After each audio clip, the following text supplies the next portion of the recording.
Previously on Alan Wake. I came to Bright Falls with my wife, Alice. Thank you for coming here with me. I thought maybe you could write here. I don't want to hear it! God damn it, Alice! Now, she's missing. Alice? Alice? I woke up behind the wheel of a crashed car. I'm missing a week. I was attacked by shadowy men straight from a nightmare. The sheriff took me to the lake Alice and I had stayed at, but the cabin had disappeared.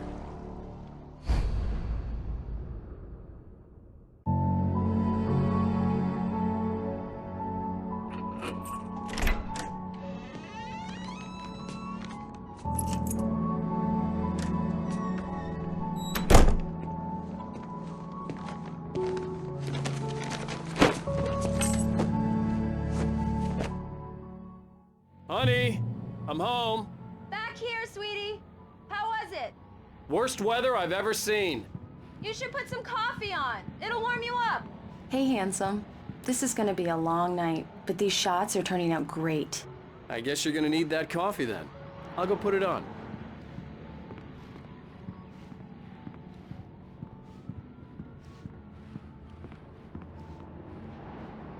Coffee's on. Great, thanks. I'll need it if I'm gonna finish this by tomorrow.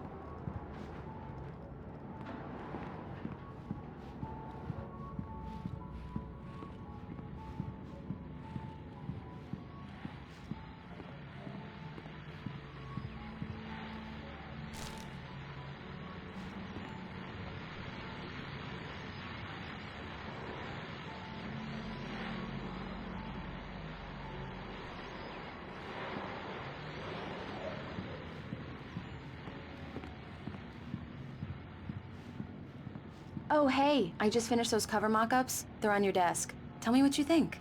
No kidding. I didn't think you'd get them done this quickly. On occasion, I can perform all sorts of miracles, my dear. Oh, really? Well, you seemed to think so last night.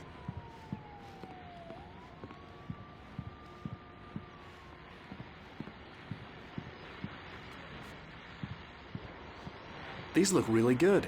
Oh, sure, until Barry gets his hands on them. Which, by the way, will happen over my dead body. The last time was the last time. Oh, and speaking of Barry, he called. Alan! Alan, please check the fuse box. I'm right here. I'm on it, honey. Honey, it's a power outage. I've got the flashlight. Okay. Hi. You okay? I'm sorry. It just really spooked me. Don't worry. We'll just break out the candles. I know it's stupid, but it's just... especially when I'm not prepared for it, you know? It gets to me. I love you. Tell me a story, writer. Okay. I used to have these nightmares when I was a kid. The dark really spooked me, too. When it got really bad, my mom gave me this old light switch. She called it the clicker. The clicker, huh? Yeah. If I ever got scared of the dark, I could just flip the switch and a magic light would scare the monsters away. Oh, sure. Here it is. Alan. Maybe it'll help you, too. Yeah, nice story, writer boy. You made that up right now, didn't you? No. Seriously. I love you, even if you are a liar. Thanks for this.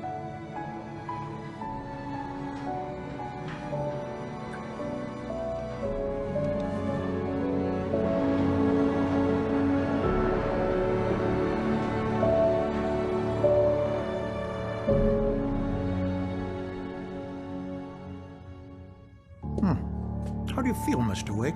Any nausea, disorientation, anything like that? Mr. Wake, how are you feeling? I'm okay. My head's fine. I had to lie about my headache and memory loss. He'd send me to a hospital for tests. I couldn't leave without Alice. Very well.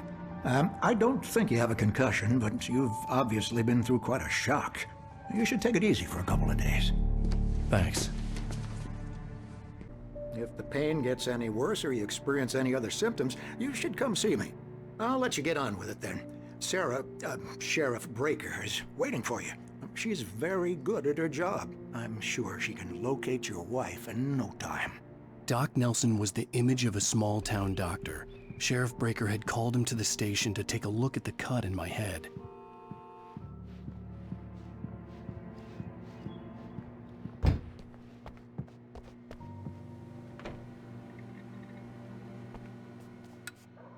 Thank you for testing the lights, Miss Weaver. Everything seems to be fine. I don't have the luxury of being complacent, Deputy Grant.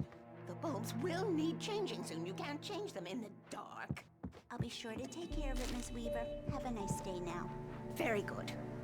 I'll come back later on to remind you, just in case. Yeah, it's Mulligan here. I'm at Stucky's gas station with Thornton. There's no sign of him. Over. Wait. Yeah, this is Thornton.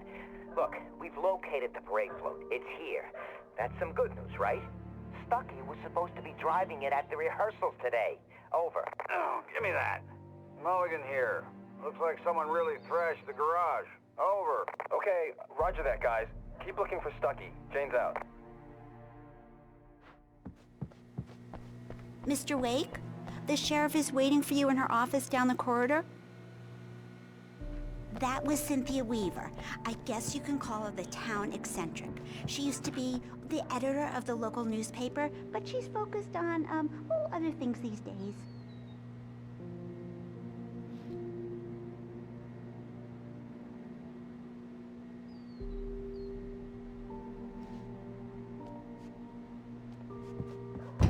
Come in, Mr. Wake. Your phone's on the desk. The battery was dead. It's charged now.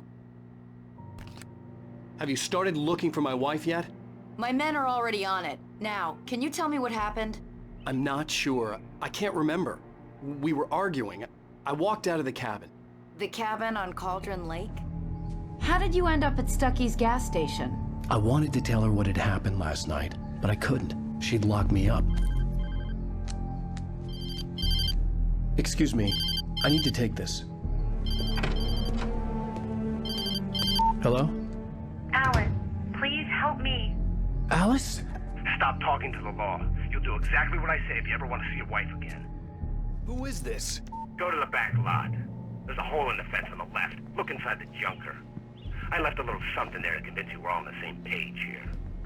After you ditch the cops, you're gonna meet me in Elderwood National Park. There's a spot called Mr. Lover's Wake, can I Peak. help you with anything? Midnight. Don't do nothing stupid, pal. We're watching you. I need to get some air. The sheriff said I could go out back.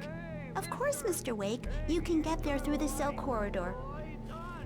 The deputies, they don't understand. They won't listen to me. I need it to be bright in here.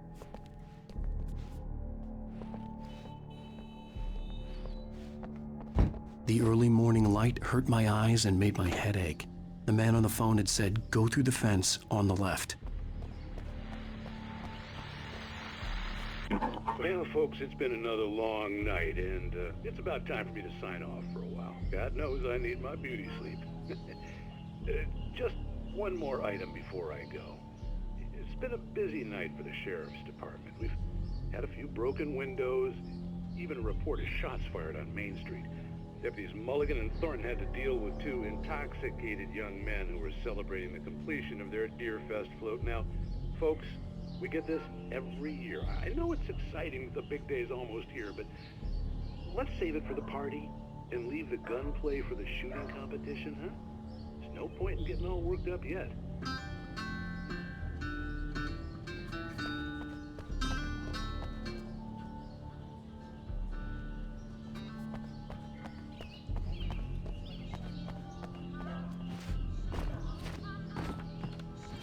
The caller had told me to find a hole in the fence behind the police station. There was something for me in an abandoned car. Alice's driver's license had been placed on the front seat. The caller meant business. Barry? Ow! Thank God! Where the hell have you been? I've been trying to reach you for a week, you and Alice. Oh, I've been worried sick. I flew out yesterday. I'm here in Bright Falls. Barry, listen to me. I'm at the sheriff's station. Come and get me. I can't talk now. Al, what the hell is going on? I had to get the sheriff to let me go. I needed to get to Elderwood National Park to meet Alice's kidnappers.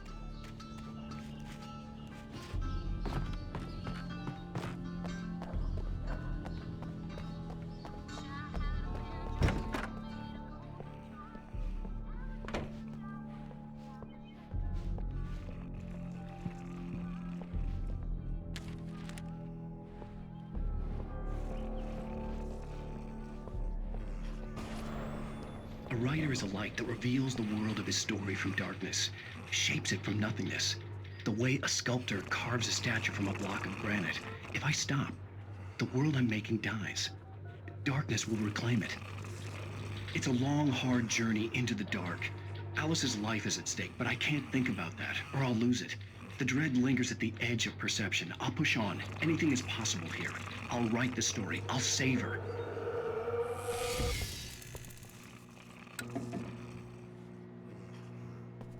Marvelous, Sarah.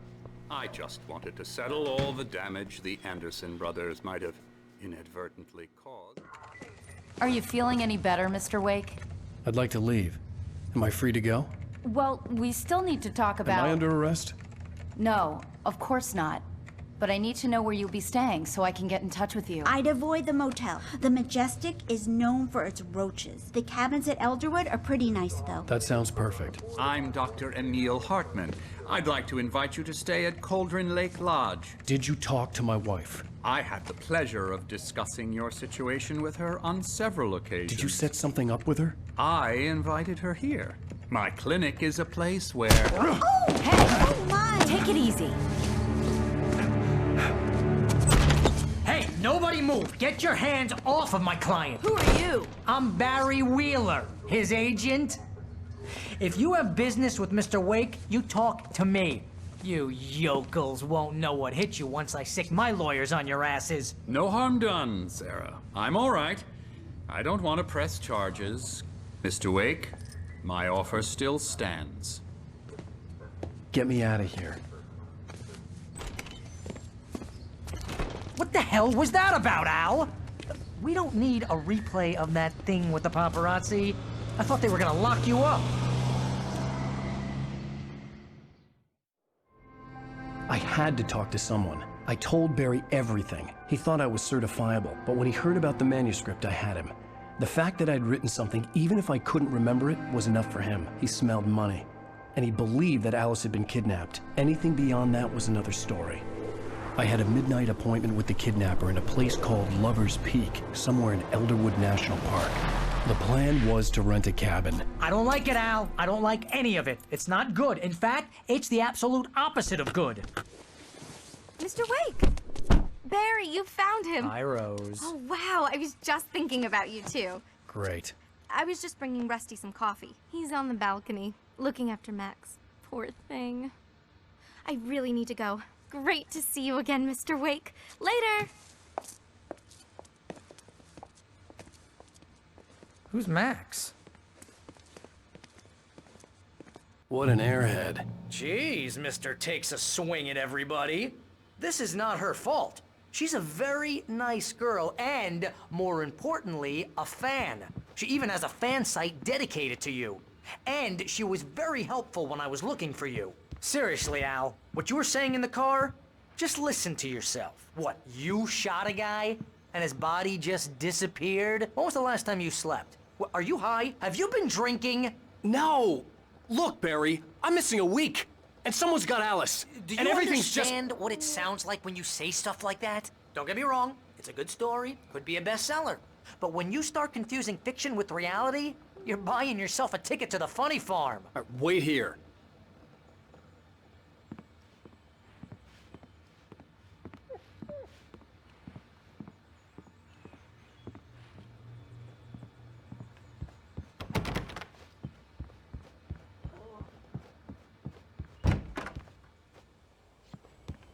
Easy there, boy. I'm almost done. Hey, Rusty, right? You rent cabins. Oh, Mr. Wake. I'd shake your hand, but mine are kind of full here. Actually, I'm sorry about this. Would you mind grabbing the registration form from the desk? It's just across from Bucktooth Charlie. Okay, sure. What happened? seriously, Al, you can't just go and meet a kidnapper. Those situations always end up in disaster. You gotta talk to the cops. She's my wife, and it's my call. Can we talk about this later? No. This whole thing... Listen, you hit your head. I mean, geez, Al, come on. You gotta understand how crazy all this sounds. If you're trying to pull a joke on me, freak me out, it's working. Ha ha, let's have a laugh on Barry. Well, you had me going there real funny, Al. You can quit it now.